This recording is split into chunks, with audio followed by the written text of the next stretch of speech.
बुआ बैठ जाइए। चलिए सुनिए बुआ, अब सुनिए 2 मिनट। अब बच्चे लोग नहीं आएंगे, फिजिक्स के जो आने वाले थे आ गए। बोरे कल फिजिक्स का टेस्ट रहेगा पूरे 15 लेसन का, और कोई भी आदमी मिस नहीं कीजिएगा। हम आपको 2 लेसन या आप जो बोलिएगा थोड़ा देर समय दे करके, हम सब जो टॉपिक बोलिएगा ना एक बार फिर से दोहरा दीजिए, हम बोल देंगे। हिंदी इंग्लिश इसमें बोलिए, और उसके बाद हम आपको बता देते हैं इंपोर्टेंट जो चीज सब रहेगा, जहां से प्रश्न बनेगा अपना, है ना, वो भी हिंट कर देंगे हम आपको अभी। बस कर दीजिएगा। बबलू सुकुमारी देवी जैसे कर रहा तो का है।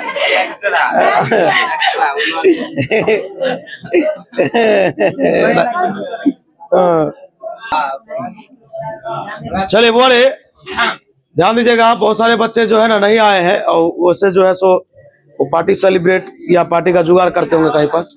चलिए बोले ध्यान दीजिएगा। कल देखिए हम जो बता रहे हैं ना पूरे लेसन से, पूरे लेसन में हर लेसन से, यानी कि जो बड़ा लेसन है उससे थोड़ा ज्यादा, जो छोटा जैसे कम्युनिकेशन सिस्टम उससे 2 गो क्वेश्चन, EMW से 2 गो बहुत हो गया। तो यानी ध्यान दीजिएगा, सेमीकंडक्टर बड़ा है 7 नंबर का लेसन है तो उससे 4-5 गो रहेगा। यानी कुल मिला के सब्जेक्टिव जो है ना, देखिए इला के भले ही आप मान लीजिए अरे बहुत बच्चा का ठीक है मैथ नहीं है, हाँ मान लीजिए, लेकिन बहुत बच्चा का फिजिक्स मैथ दोनों है, तो फिजिक्स और मैथ मिला के 3 गो ऑब्जेक्टिव लिए ना, टेस्ट 3 गो लिए, आप एक बार सब्जेक्टिव लेंगे, फिर इसमें भी देख लेते हैं कि कितना क्या पकड़ है, उसके बाद फिर ऑब्जेक्टिव होगा। बात समझ में आ रहा है? चलिए बोले ध्यान दीजिएगा, सुनिए। कम्युनिकेशन सिस्टम में कोई आदमी अभी एक बुआ ये बोले हैं, तो चलिए डुअल नेचर हम एक बार 1 शॉट में समझा देते हैं। बात समझ में आ रहा है? डुअल नेचर बड़ा सिंपल है, आप लोगों को तो याद ही होगा सब कुछ उसमें से, है ना। और तीसरा करंट है। करंट तो आसान लेसन है भाई, नहीं तो करंटे पढ़ लीजिए, करंट भी लेसन इनको समझाना है ना। आइए कोई दिक्कत नहीं, बहुत बच्चा वाला बात है, आइए, लेकिन बीच में आवाज नहीं होना चाहिए, शांत हो जाइए, करंट लेसन ही समझिए। देखिए बोले सबसे पहले बुआ ध्यान दो, इधर है ध्यान दो। इलेक्ट्रिक करंट, हम यहाँ पर कुछ बोल रहे हैं, तुम उसको शांति सुनना, जहां जो डाउट होगा वो तू पूछ ले, और जो टॉपिक होगा हम कॉपी में देख लेते हैं क्या कैसा पढ़ाना है। देख इलेक्ट्रिक करंट होता क्या है, तो चार्ज का जो फ्लो होता है ना, चार्ज का जो फ्लो होता है, एक बात बता रहे, जैसे देखो है ये तार है, इस तार से 1 सेकंड में 5 कूलम गया, तुम बता 1 सेकंड में कितना गया? 5 कूलम गया। इसी को लोग इलेक्ट्रिक करंट बोलते हैं, यानी चार्ज का जो फ्लो होगा प्रति इकाई समय में, उसी को लोग क्या बोलते हैं? Electric current. यानी the rate of flow of charge is known as electric current. Formula होता है I बराबर Q/T, या I बराबर dQ/dt, या I बराबर NE/T। बोल कहीं पर कोई डाउट है? तुम बता, Q/T भी तू जानता है, dQ मतलब छोटा चार्ज भी तू जानता है, और Q का मतलब होता है क्वांटाइजेशन, Q बराबर NE/T भी जानता है। क्या कोई दिक्कत? इलेक्ट्रिक करंट स्केलर क्वांटिटी होता है, इसका SI मात्रक एम्पियर होता है, या कूलम बाई सेकेंड होता है, डायमेंशन I या A होता है। बोले यहां तक में कोई दिक्कत? एक चीज और याद रखना कि अगर कोई तार है, ध्यान से सुनना, अगर कोई तार है और इस तार में पॉजिटिव चार्ज जा रहा है, सही से सीखना भाई, भयंकर ऑब्जेक्टिव है। पॉजिटिव चार्ज इधर जा रहा है, तो अगर इधर पॉजिटिव चार्ज जाएगा ना तो करंट भी इसी के तरफ जाएगा। लेकिन याद रखना, एक कोई तार है और अगर निगेटिव चार्ज इधर जा रहा है तो करंट वो इधर जाएगा। याद रखना, जब चार्ज, देखो एक तार में जब चार्ज फ्लो करेगा तब ये करंट होगा, ये तो सत्य है। चार्ज का फ्लो होना बंद मतलब करंट का मान 0। अब चार्ज जो फ्लो करेगा तो चार्ज कितने प्रकार के? देखिए न्यूट्रल चार्ज को नहीं गिना जाता है, 2 ही प्रकार का, पॉजिटिव और, तो जब चार्ज पॉजिटिव अगर जा रहा है, इधर जा रहा है, तो करंट तो उधरे जाएगा, लेकिन अगर ये माइनस में है तो करंट उसके विपरीत जाएगा। और यही खेला है कि एक कंडक्टर है, शांति देखो, ज्यादा मुंह नहीं खोलो, बोले एक मान लीजिए एक वायर है, इसको मैंने सेल से जोड़ा, ध्यान सुनना, तो बताइए सेल से जोड़ा, किसी सोर्स से जोड़िएगा तो स्वाभाविक है करंट पास करेगा। तो करंट अगर ऐसे जा रहा था ना, तो कोई पूछेगा इलेक्ट्रॉन कैसे जाएगा, तो इसके विपरीत पूछा हुआ क्वेश्चन है, और CBSE 10th में पूछा हुआ क्वेश्चन है कि बताइए कि अगर इलेक्ट्रॉन किसी टर्मिनल यानी B से A फ्लो करती है, तो बताइए इलेक्ट्रिक करंट किधर से किधर फ्लो करेगी? A से B। मतलब इलेक्ट्रॉन पर कैसा चार्ज? माइनस। अब ये ना बताए कि माइनस वाला रहेगा तो उसके विपरीत जाएगा। बोल यहां तक में कोई दिक्कत? चलो अगला बात, कहीं पर कोई टॉपिक छूटता रहेगा तो बोल दीजिएगा, है ना। चलिए अगला टॉपिक जो सबसे इंपॉर्टेंट है, नाम है करंट डेंसिटी। करंट, देखिए भाई आप बोलिए तो हम समझा दिए, बुझा रहे, ऐसा नहीं है कल टेस्ट होगा तो फिर परसों पढ़ाई होगा, लेकिन आपको जो बोल रहे जो समझा रहे आप उसे शांति सुनिए। करंट डेंसिटी, बोले करंट डेंसिटी को लोग किसे दिखाता है? बोले कोई पूछेगा the amount of electric current passing through in unit area, मतलब जैसे ये देखिए, ये जो फेस होता है ना तार का, उसको लोग क्रॉस सेक्शनल एरिया बोलता है। क्रॉस सेक्शनल एरिया अनुप्रस्थ काट का क्षेत्रफल, तो कहा गया इकाई क्षेत्रफल में जो करंट पास कर जाएगा उसी को लोग करंट डेंसिटी बोलेगा। और ये जो टेस्ट हुआ था उसमें ये ऑब्जेक्टिव भी था, J बराबर I/A। बोले ये करंट डेंसिटी का फॉर्मूला हुआ। करंट डेंसिटी वेक्टर क्वांटिटी होता है, इसका SI मात्रक एम्पियर पर मीटर स्क्वायर होता है, डायमेंशन I गुने L का पावर -2 होता है। बोले यहां तक में कोई दिक्कत? बोले हम आपको अभी जो बात बताए, इलेक्ट्रिक करंट बताए, इलेक्ट्रिक करंट से रिलेटेड नोट्स एक बताए, और आपको हम करंट डेंसिटी बताए। बोले यहां तक में कोई दिक्कत? चलिए कॉपी है, लाए हैं करंट का कोई आदमी? आप लाए हैं, लाइए एक। चलिए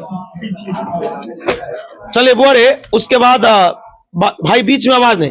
अगला टॉपिक है, मैं आपसे एक प्रश्न करता हूं, ये क्वेश्चन ऑब्जेक्टिव में आएगा, फिर बीच में आवाज हो रहा है बुआ।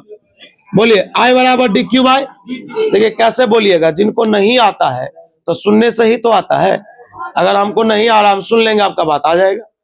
देखिए dy/dx या d कहीं पर लिखा मतलब डिफरेंशिएशन, तो डिफरेंशिएशन का दूसरा नाम होता है स्लोप। क्या होता है आप बताओ? डिफरेंशिएशन आपने किसका निकाला? चार्ज का। किसके रिस्पेक्ट में निकाला? टाइम के रिस्पेक्ट। यही कहा गया the slope of charge and time graph, ये ऑब्जेक्टिव में आ सकता है, यानी कि slope of charge and time graph gives the amount of electric current, यानी चार्ज और टाइम का जो स्लोप है उससे हमको क्या मिलता है? करंट मिलता है। चलिए एक काम करते हैं, इसी को क्रॉस गुना करते हैं, क्रॉस गुना कर तो DQ बराबर हो जाएगा I/dt। ये आपको याद नहीं होगा तो हम याद करवा देते हैं, हम पढ़ाए भी है, इसका ग्राफ भी है। बोले इसको मान लिया जाता है लंबाई और इसको मान लिया जाता है चौड़ाई। तुम बताओ लंबाई गुने चौड़ाई को लोग क्या बोलता है? क्षेत्रफल। लेंथ गुने विड्थ को एरिया बोलता है ना, तो वही यहाँ पर लिखा हुआ है the area of electric current and time graph, the area of electric current and time graph gives the amount of charge, मतलब इलेक्ट्रिक करंट और टाइम के एरिया से हमको चार्ज मिलता है और चार्ज और टाइम के स्लोप से हमको करंट मिलता है। क्या ये दो ऑब्जेक्टिव याद रहेगा? चलिए आगे ढुलकते हैं। बोरे ध्यान दीजिएगा, अगला टॉपिक है। हाँ एक बात बताइए, अभी मैं आपसे क्वेश्चन करता हूं, बताइए आपके पास फॉर्मूला क्या हो गया? DQ बराबर I/dt। सुनिए थोड़ा सा समझिए, कूदिए नहीं, दोनों तरफ हम इंटीग्रेशन कर दिए। आप बताइए DQ का तो Q हो जाएगा, लेकिन आप जो इधर इंटीग्रेशन कर रहे हैं, इधर इंटीग्रेशन किसके अनुसार? टाइम के अनुसार। मान लीजिए शुरुआत में लोग कहेगा 0 सेकंड से लेकर 50 सेकंड तक, मतलब T1 से लेकर T2 तक। अब आपको I का मान दे देगा, जैसे देगा देखिए, कहेगा एक तार से इतना करंट पास कर रहा है, ये एक न्यूमेरिकल, एक वायर से इतना करंट पास कर रहा है, तो बताओ चार्ज की मात्रा क्या होगी? कहां से कहां? 0 से लेकर 5 सेकंड तक। तेरे पास बुद्धि है तो I का मान तू यहां पुट कर देगा, समय का मान 0 से लेकर कहां तक। अब ये जो इंटीग्रेशन तुमको नहीं आएगा, बता कांस्टेंट कहां निकलता है? बता, अगर इंटीग्रेशन में पावर की बात है तो कितना जोड़ेंगे? ऐसा ही बनता है, एक बार ऊपर वाला वैल्यू, एक बार बीच में क्या लगाएंगे? माइनस। आप उसमें एक आध गो सवाल दिया भी है उदाहरण में, आप उसे भी देख करके अपने आप को बिल्डअप कर सकते हैं। आइए अगला क्वेश्चन, ये ऑब्जेक्टिव में आएगा, न्यूमेरिकल भी आ सकता है। क्या है क्वेश्चन कि जब इलेक्ट्रॉन किसी सर्कुलर पाथ पर, बीच में आवाज नहीं होना चाहिए, जब इलेक्ट्रॉन किसी सर्कुलर पाथ पर v वेलोसिटी के साथ घूमती है तो बताओ वहां पर कितना इलेक्ट्रिक करंट होता है? I बराबर EV/2πr। देखो अब न्यूमेरिकल कैसे पूछेगा? कहेगा एक इलेक्ट्रॉन है जो सर्कुलर पाथ पर 10 मीटर/सेकंड के रफ्तार से घूम रही है, जिस पाथ का रेडियस 7 सेंटीमीटर है, तो बताइए अमाउंट ऑफ इलेक्ट्रिक करंट कितना होगा? E का मान तो सब पब्लिक को आता है, E बराबर होता है 1.6 10⁻⁻19 कूलम। V का मान हम आपको कितना दे दिए? 10। पाई को तो बच्चे से जानते हैं, R का मान साथ है गर्दा उड़ा दे। कहने का मतलब जब कोई इलेक्ट्रॉन सर्कुलर पाथ पर मूव करेगा v वेलोसिटी के साथ, उसका फॉर्मूला क्या होगा? I बराबर EV बट्टे 2 पाई R। चलिए आगे बढ़ते हैं भाई। हाँ, इस पर न्यूमेरिकल भी है, आप इसको देख लीजिएगा। हाँ बड़े, इसमें ध्यान दीजिएगा, बड़े बहुत बेजोड़ बात है, ध्यान से सुनना है। इसमें से आपसे पूछ सकता है, जैसे मैं आपसे क्वेश्चन कर रहा हूं, जैसे देखो लोग कहता है कि अपने देश में 3 रंग की सेना है। तो अगर डिफेंस की बात करें तो 3 रंग का है, एक थल सेना, जल सेना, वायु सेना कहा जाता है, बोला जाता है ना। सबका ड्रेस अलग अलग है। जो जल सेना होता है उसका ब्लू ड्रेस होता है, नेवी का, है ना। बहुत सारे मेरे मित्र हैं तो सबका ब्लू ड्रेस है। जो फौजी होता है उसको आप नॉर्मल देखे भी होंगे चुनाव समय, है ना। जो वायु सेना होता है उसका व्हाइट रहता है ना, कभी भी उसका परेड लगेगा। तो एक बात बताइए, है तो सेना ही, जरूरत पड़ेगा कि किसी देश से मार करना है, सबको उतार देगा एक के साथ, सब मिक्स हो जाएगा, हो जाता है ना। लेकिन एक बात बताइए, लेकिन जब जब जिस विभाग में जाता है सबका ड्रेस कोड अलग होता है, सबका ड्रेस का रंग अलग अलग होता है। वही बात यहाँ पर है कि अगर यहाँ पर पूछ रहा है करंट इन डिफरेंट मीडियम, अगर मान लीजिए आपसे कोई पूछेगा कि करंट अगर मेटल में मूव कर रहा है तो बताइए वो किस रूप में मूव करेगा, तो इलेक्ट्रॉन के रूप में। किसके रूप में? ये VVI क्वेश्चन। जैसे अगर मान लीजिए हम बंगाल जाएंगे और वहां के लोगों को हिंदी नहीं आता है तो लोग क्या कहेगा कि भाई तुम बंगला बोलो। तो वही हम जाके वहां बंगला बोल रहे हैं, और फिर हम अपने गांव घर में आए तो ठेठी बोल रहे। इंसान वही है, मीडियम बदलने से अपनी भाषा बदल लेता है। ऐसा कुछ माथा में जा रहा है बात, तो वही बात यहाँ पर है कि अगर करंट मेटल में ट्रैवल करेगी तो किस रूप में? इलेक्ट्रॉन के रूप में। दूसरा, सेमीकंडक्टर में इलेक्ट्रॉन और होल के रूप में, गैस में आयन के रूप में, और लिक्विड में इलेक्ट्रॉन, प्रोटॉन और आयन के रूप में। क्या कोई समस्या? आप ये याद जरूर कर लीजिएगा, 4 गो वैल्यू है, रट जाइएगा। दुनिया का कोई भी कॉम्पिटिटिव बुक फिजिक्स का आया है ना, याद रखिएगा, सब में ये नोट्स में दिया हुआ है, बहुत VVI है, ऑब्जेक्टिव आ सकता है। ये 4 गो मतलब क्या, ये 4 जो पॉइंट लिखा हुआ है। आपसे पूछेगा कि मेटल के रूप में जा रहा है, अगर मान लीजिए मेटल फ्लो कर रहा है तो किस रूप में जाएगा? इलेक्ट्रॉन के रूप में, ऐसे बोल। चलिए आगे, अगला कह रहा है, आप यहां पर, आप तो सेमीकंडक्टर में पढ़े हैं, होल क्या है? The vacant space of electron is known as hole. इसी में हम एक्स्ट्रा लिखा दिए थे, होल पर जो चार्ज होता है पढ़ा दिए। सेमीकंडक्टर भी आपको आता। अब आया गेम में ट्विस्ट, जो सेंटअप एग्जाम में पूछ चुका है, और बच्चा क्यों फंस जाता है हमको समझ में नहीं आता। क्वेश्चन पूछा था कि ड्रिफ्ट वेलोसिटी क्या है, आप तो ये भी बताइए। अरे भाई, ड्रिफ्ट वेलोसिटी का फॉर्मूला भी होता है, small e, capital E, tau by m, ये फॉर्मूला भी है। इसको डिराइव करने के लिए भी पूछता है 2 नंबर में, अलग से पूछ दिया 2 नंबर में। डिफिनेशन में पूछेगा सीधा लिख देंगे। अब बताइए ड्रिफ्ट वेलोसिटी क्या है? ड्रिफ्ट का मतलब होता है, देखिए ड्रिफ्ट मतलब क्या हुआ? स्थानांतरित होना। हम आपको एक कंचे का एग्जांपल दिए थे, जैसे देखिए इधर इधर इधर देखिए, ये पाइप है, मान लीजिए मेरा हाथ हथेली, इस पर हम गोली को ऐसे सजाए और एक एक करके गोली को गिराना है, गिरा रहे हैं। तो जब बताइए, आप बताइए, एक बार गिरा, फिर ये गिरेगा, फिर ये गिरेगा, एक के बाद एक गिर रहा है, इसी को लोग ड्रिफ्टिंग बोलते हैं। लेकिन यहाँ गोली का पढ़ाई नहीं, यहाँ इलेक्ट्रॉन का पढ़ाई हो रहा है। किसका? तो वही लिखा हुआ है, द ड्रिफ्टिंग ऑफ इलेक्ट्रॉन, लिखा होगा the drifting of electron per unit time. अब बताओ वेलोसिटी का फॉर्मूला क्या होता है? डिस्प्लेसमेंट बाय टाइम, यही ना होता है। पर यूनिट टाइम होता है या नहीं होता? तो वही बात है, the drifting of electron per unit time is called drift velocity. और वेलोसिटी है तैसाई मात्रक मीटर बटे सेकेंडे होगा। अगला टॉपिक है, अब यहीं पर खेला है कि जब ये गिरा ना, तो गिरते समय ये दोनों लगातार वाला एक दूसरे से टकरा। क्या हुआ बाबू? पूरा मफलर नीचे कीजिए, ध्यान दीजिएगा। टाइम टू टाइम कुछ कुछ बोल करके मुंह ऐसे ढक लेता है, उसमें हंसते रहता है। अरे मर्दे, हाँ आइए बोरे, सुनिएगा, हे ऐसे नहीं कीजिए, गड़बड़ा जाएगा, ले गड़बड़ा जाएगा। देखिए हुआ, ध्यान दीजिएगा, 2 इलेक्ट्रॉन को टकराने में जो समय लगेगा उसको लोग रिलैक्सेशन टाइम बोलेगा। रिलैक्सेशन टाइम को लोग टाउ से दिखाता है। किसे? अब वह यही देखिए, आप सही से देखिएगा उस फॉर्मूला को। ये ड्रिफ्ट वेलोसिटी है, ये इलेक्ट्रॉनिक चार्ज है, इलेक्ट्रिक फील्ड इंटेंसिटी है, रिलैक्सेशन टाइम है और इलेक्ट्रॉन का मास है, इलेक्ट्रॉन का। इसके नीचे में ये फॉर्मूला डिराइव है, आप इसको रट जाइए या जो करना है कर दीजिएगा, है ना। लेकिन आप इसे याद जरूर कर लीजिएगा कि ड्रिफ्ट वेलोसिटी और रिलैक्सेशन टाइम के बीच का रिलेशन। और कितना सिंपल है हम आपको बता दे, देखिए हम ही बता ही देते हैं। बोलिए F बराबर ma तो आप जानते हैं, तो बताइए A बराबर क्या होगा, F बाई m होगा। चलिए आप एक बात बताइए, F बाई m, अभी अपने लोग F का फॉर्मूला क्या पढ़े थे, QE m हो गया। चूंकि एक फॉर्मूला बोलिए V बराबर U प्लस AT, इसका फाइनल वेलोसिटी ड्रिफ्ट वेलोसिटी, इसका शुरुआत का वेलोसिटी 0, A का मान बोलो क्या लिखा, QE बटे m। ये टाइम नहीं है, रिलैक्सेशन टाइम है, तो टाउ, है ना। अब तुम बता, यहां ना चार्ज है, अब ये ना बोले कि चार्ज नहीं, इलेक्ट्रॉनिक चार्ज, क्या। तो तुम बता, यहां लिखेंगे VD बराबर स्मॉल, इसके जगह पर स्मॉल ई लिख सकते हैं, small e capital E tau by m. भाई 3 लाइन में प्रूफ हो रहा है, 2 नंबर दे रहा था, क्या है छोड़। बात समझ में आ रहा है क्या, नहीं आ रहा था कोई बात नहीं। आओ, कलर रिलैक्सेशन टाइम और करंट डेंसिटी के बीच में रिलेशन, वो ये भी फॉर्मूला आप एक बार देख सकते हैं, J बराबर NEVD, वैसे नहीं करो। चलिए अब आगे बढ़ते हैं, J बराबर NEVD, एक फॉर्मूला है J बराबर सिग्मा E। आइए ना हम एक एक बात बताते हैं, आप अपने सामने कॉपी तो रखिए, नहीं रखिएगा तो फिर रसगुल्ला समझ में आएगा आपको। J बराबर सिग्मा E, सिग्मा को लोग बोलता है कंडक्टिविटी, क्या बोलता है।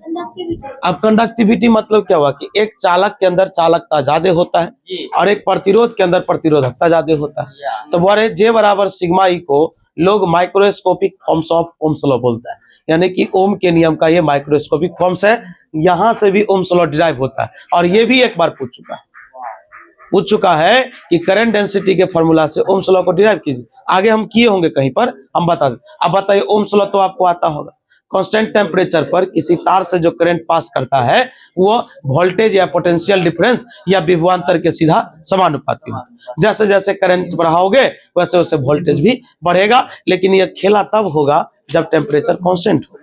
बोले अब आगे इसमें फॉर्मूला है V बराबर IR।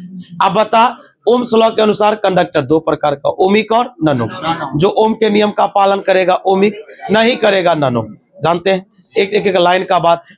उसके बाद बोले ओम्स लॉ का ग्राफ लीनियर होता है। उसके बाद इसका सबसे VVI टॉपिक है जिसका नाम है लिमिटेशंस ऑफ ओम्स लॉ। ये क्वेश्चन आ सकता है, बताइए ओम्स लॉ जो लागू होगा, आप ही बताइए क्या सब बोलिएगा। पहला बोलिएगा टेम्परेचर कांस्टेंट होना चाहिए, दूसरा बोलिएगा यह लागू ओमिक के लिए होगा, तीसरा बोलिएगा इसका ग्राफ लीनियर होना चाहिए, और ये पूछ चुका है। चलिए अगला है रेजिस्टेंस। रेजिस्टेंस, एक बात बताइए, ओम्स लॉ से मैंने एक फॉर्मूला प्रूफ किया, V बराबर IR, ई गुना इधर आएगा तो क्या हो जाएगा, तो बताइए यही ना रेजिस्टेंस का फॉर्मूला है। इसका परिभाषा है कि किसी मटेरियल का वैसा गुण है, किसी मटेरियल का वैसा गुण जो किसी चालक से प्रवाहित धारा का विरोध करता है, यानी कि the property of a material, जैसे ई मटेरियल का ऐसा गुण जो इससे करंट पास करेगा ना तो करंट को ही रोकेगा, इसका जो गुण है, इसका मतलब ये प्रतिरोध का काम करता है, इसी को लोग रेजिस्टेंस बोलता है। R बराबर V बाई I फॉर्मूला होता है। अब यहाँ पर एक बात है कि ये स्केलर क्वांटिटी है, इसका SI मात्रक ओम होता है, फिर डायमेंशन है। हाँ, ये 10वां का बात है कि रेजिस्टेंस किन किन बात पर निर्भर करता है। तो पहला लेंथ ऑफ द कंडक्टर पर, दूसरा cross sectional area of the conductor पर, तीसरा टेम्परेचर पर, और चौथा नेचर ऑफ द मटेरियल। ये आप भी पढ़े हो। बोले पहला रेजिस्टेंस सीधा समानुपाती होता है लंबाई का, इनवर्सली प्रोपोर्शनल होता है एरिया का, है ना, टेम्परेचर पर भी निर्भर करता है और नेचर ऑफ मटेरियल पर भी निर्भर करता है। इसको अलग से पढ़ाए भी है। बउआ बहुत मुस्कुरा रहे आज आप, क्या है, टेस्ट है आज केमिस्ट्री में क्या। जी सर, पढ़ेंगे सर, पकड़ लिए एकदम। चलिए बस सही में सर, 3 चैप्टर का वाह। बोले कंडक्टेंस, ए भाई कंडक्टेंस देखिए याद रखिएगा, रेजिस्टेंस का जो उल्टा होता है उसी को लोग क्या बोलता है, conductance. The reciprocal of resistance is known as conductance. Conductance को G से दिखाते हैं, G बराबर 1/R। फिर इसका आप नोट सब देख सकते हैं। एक मेरे पास फॉर्मूला है जो हम किसी से पूछे भी थे एक दिन, रो बराबर R गुने A/L। भाई न्यूमेरिकल पूछवे करेगा एगो, अब हम थोड़ा बता देते हैं। रो मतलब रेसिस्टिविटी, R मतलब रेजिस्टेंस, ए मतलब एरिया और एल मतलब लंबाई। एरिया तू कैसे बोलेगा, एगो तार ऐसा होता है, यही फेस उसका एरिया है। इस सर्कल है, सर्कल का एरिया क्या होता है, पाई आर स्क्वायर। एरिया के जगह पर क्या पुट करेगा, पाई आर। चलो इसमें न्यूमेरिकल भी दिया ही हुआ है, रेसिस्टिविटी, स्पेसिफिक रेजिस्टेंस। आपको यहां तक अगर कुछ पूछना है तो पूछिए, नहीं तो हम अब अगला टॉपिक स्टार्ट करें। हाँ वंस मोर। बोले सुनिए, कल आप आइए है ना, एकदम तगड़ा रूप से पढ़ करके देखिए। आपको उसमें तो ऑफर भी है ना कि 10-12 नहीं बनाना है, तो जो लेसन आप है, जो लेसन के बारे में नहीं जानते उसका क्वेश्चन छोड़ भी सकते। अरे ध्यान दीजिएगा, मैं क्या बोल रहा हूँ आपको, कल अभी फोन कर देता हूँ, टाइप कर देगा वो क्वेश्चन, जीरोक्स हो जाएगा, आप लोग आइएगा। कल टेस्ट दीजिए, और कल टेस्ट का टाइमिंग बता देता हूँ, 6:30 से 6:40 के बीच में आ जाना है, और आप 8 बजे तक कंटिन्यू लिखिएगा। आपको 1.5-2 घंटे का समय दिया जाएगा, 8-8 तक। अब बढ़िया से, इत्मीनान से, मजाक नहीं। कल होगा तो 11th बंद करेंगे, दोनों रूम में बैठाएंगे। बात समझ में आ रहा, क्या कोई दिक्कत? बोरे करंट का आधा तक बता दिए, आधा बचा हुआ। बात समझ में आ रहा, ये भी हम आपको करवा देंगे। और आपको बोल दे, जिनका जो लेसन छूटा है 10 तारीख के अंदर तक में पूरा फिजिक्स का हो जाएगा। हाँ 10 तक में मैथ में भी जाएगा, इसका भी जाएगा। जैसे किन्हीं को कोई लेसन नहीं आता, तो नहीं पढ़े बताया जाए, रहने दीजिए। बोले आज के लिए इतना ही। और भाई 1 मिनट, जिनका फी अपडेट अब नहीं हुआ है वो अपडेट जरूर कर लीजिए।